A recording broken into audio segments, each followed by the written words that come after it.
प्रवेश वर्मा जी आए थे, अभी निरीक्षण करके गए हैं। बोल रहे हैं कि कमेटी हमने बना दी है, जेई को सस्पेंड कर दिया है। ऐसा है कि नोएडा के वाले मामले में खूब एक हफ्ते से कमेटी हुआ तो कुछ नहीं, तो होना कुछ नहीं है। आप सब लोग देखिए कि सामने वो गड्ढा है जहां पे वो लड़का, उसकी बाइक, उसकी लाश मिली है। आरोप ये लगाया गया है कि यहाँ पे बैरिकेडिंग नहीं थी, सुबह सुबह ये बैरिकेडिंग की गई है। ये सीसीटीवी कैमरा लगा हुआ है यहाँ पे, B1C3A जनकपुरी पर सीसीटीवी लगा हुआ है।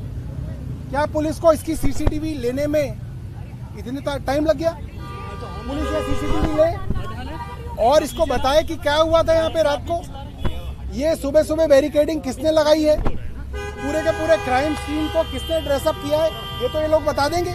इसमें आप लोगों को आवाज उठानी चाहिए, पूछना चाहिए कि इसके सीसीटीवी में क्या आया हुआ है। हमने पूछा कि गैर इरादतन हत्या का मामला बनता है, प्रवेश वर्मा जी ने कहा हाँ, लेकिन किस पर बनता है जवाब नहीं दे पाए। देखिए, वो पूरे के पूरे मामले में लीपापोती करने के लिए सुबह ही शुरुआत हो गई। जब मंत्री खुद यहाँ पे आ गए और उन्होंने बोला कि नहीं जी, सारा के सारे जो थे बैरिकेडिंग वगैरह सब कुछ थी। जब सारी बैरिकेडिंग थी तो बाइक कैसे आ गई, हवा से आ गई, उड़ के आ गई, कैसे आ गई? तो लीपापोती तो मंत्री ने खुद ही करनी शुरू कर दी। जब मंत्री ने ही लीपापोती कर दी तो डिपार्टमेंट क्या करेगा? जो मंत्री ने कहा वो डिपार्टमेंट लिख देगा। सर, एक चीज है, जो कमल का जो दोस्त बता रहा था कि हम कई थाने में गए और सीसीटीवी फुटेज थे, लोकेशन को डिलीट करा दिया पुलिस ने, तो पुलिस की जो थ्योरी है उस पर सवाल उठते हैं। देखिए, पुलिस का तो पूरा का पूरा जो कंडक्ट रहा है वो सवालों में है। जब उसका फोन ऑन था तो जाहिर सी बात है पुलिस के पास लोकेशन थी। पुलिस के पास लोकेशन थी तो रात को क्यों नहीं शेयर की गई, शेयर करके क्यों डिलीट कर दी गई? और 6 थानों में वो लोग गए, क्यों रात को पुलिस ने उनकी रिपोर्ट नहीं दर्ज की, क्यों उनको कहा गया कि सुबह आइएगा? तो कई सारी चीज़ें हैं जिससे पता चलता है पुलिस मामले के अंदर कुछ फर्जीवाड़ा कर रही है। इस पूरे के पूरे क्राइम सीन को ड्रेसअप किया गया है, बाद में बैरिकेड्स लगाए गए हैं, मिट्टी के टीले बनाए गए हैं। पूरा का पूरा मामला जो है पुलिस और प्रशासन की मिलीभगत का है। एडीसीपी चुप रहे, हमने सवाल कई बार किया कि आप बोलिए। एडिशनल सीपी आए, एडिशनल सीपी क्या बोलेंगे? वो तो सीपी जो जब बदमाश है, जब कमिश्नर ऑफ पुलिस ही लोगों को डरा रहे हैं, धमका रहे हैं कि तुमने अगर मिसिंग की बात करी तो हम तुम पे FIR दर्ज कराएंगे, तो आप फिर उनका डिपार्टमेंट क्या करेगा? वो भी सब यही करेंगे। इसी तरह का सर एक मामला हुआ जो नोएडा वाला, उसमें जो चश्मदीद था जिसने मदद की थी, उसका बयान पलट गया, उस पर कई तरह के दबाव बनाए गए और उसने फिर कह दिया कि हम किसी की मदद नहीं करेंगे।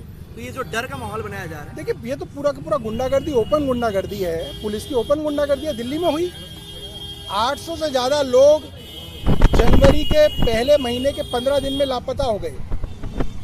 ये पुलिस का ही डाटा है, PTI ने छापा, उसको हम लोग कह रहे हैं तो पुलिस कह रही है कि हम FIR दर्ज कराएंगे।